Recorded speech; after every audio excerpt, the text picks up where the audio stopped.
Tudo bom? Eu sou o Guilherme Mazini, cirurgião do Centro de Obesidade do IAD e a gente vai conversar agora sobre o bypass gástrico. Tá? O bypass gástrico é uma das técnicas de cirurgia bariátrica, também chamado bypass gástrico em Y de Roux, que é o nome mais completo da técnica. É uma técnica que tem muita história, tem curiosidades, tem detalhes técnicos que vale a pena a gente dividir. Tá? Uma explicação geral da parte técnica. O bypass gástrico ele tem duas partes, né, que se complementam.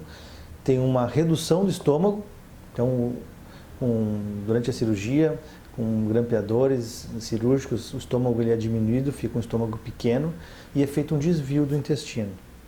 Tá? Esse desvio do intestino é conectado nesse estômago pequeno, o desvio ele fica em uma forma de Y, e por isso que chama em Y de Roux. Roux é o cirurgião que criou esse tipo de desvio.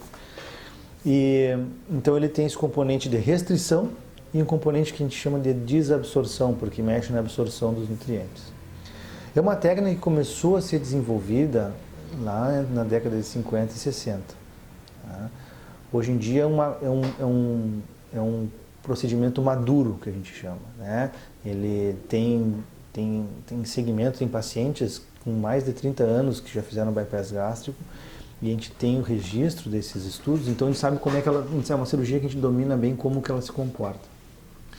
Em 1990, no início da década de 90, 94, foi feito o primeiro bypass por vídeo, tá? Videolaparoscopia, e desde então é mais ou menos a mesma técnica que se usa até hoje. Tá? Tem poucos detalhes que mudaram. O que a gente tem então de vantagens, né, do bypass gástrico sobre as outras técnicas? Tá? A primeira é que tem essa segurança, a maturidade, uma cirurgia que a gente tem previsibilidade melhor dos seus resultados, já conhece bem as coisas que podem dar certo e podem dar errado. É uma cirurgia que ela é reversível. Tá? Ninguém faz uma cirurgia pensando em desfazê-la, mas como nenhuma parte é retirada, se acontecer algum problema grave, a gente pode desfazer essa cirurgia. Existe essa possibilidade. Tá? E ela tem a forma final que ela tem hoje, ela leva uma boa perda de peso, e a gente fala assim em perder em torno de 80%, 85% do excesso de peso que os pacientes têm, e sem ter grandes problemas nutricionais. Né, porque ele mexe na absorção dos nutrientes, mas só com as reposições de vitaminas que se faz no pós-operatório em geral, os pacientes ficam bem. Né? É uma cirurgia, então, como eu falei, ela é feita por laparoscopia, então é uma cirurgia com anestesia geral, mas não se faz corte para operá-la, a maior parte das vezes se faz com uns furinhos, e o paciente fica em torno de 2 a 3 dias internado no hospital, e já toma líquidos no primeiro e segundo dia da cirurgia e vai para casa tomando seus líquidos tranquilamente. É uma técnica que a gente consegue aplicar para a maior parte dos pacientes, né, com obesidade grave.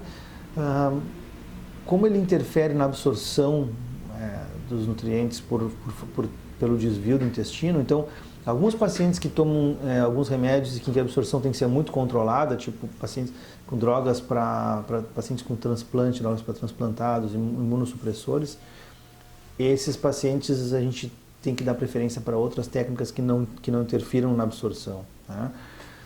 Por outro lado, os pacientes que têm um refluxo gastroesofágico, que tem azia, que é uma coisa que acompanha a obesidade na maioria dos casos, se o refluxo ele é um refluxo importante, né, o bypass trata o refluxo. O bypass é a melhor alternativa cirúrgica para tratar o refluxo nos pacientes com obesidade grave.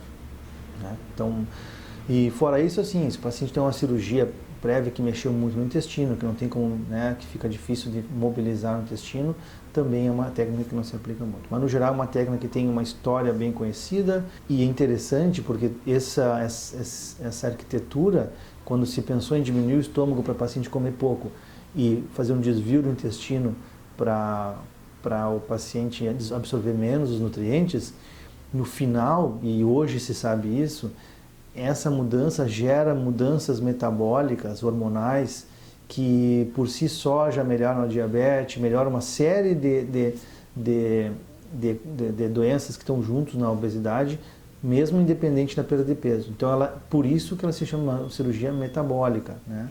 Porque ela gera resultados metabólicos, que quem criou essa cirurgia lá no início nem tinha essa ideia.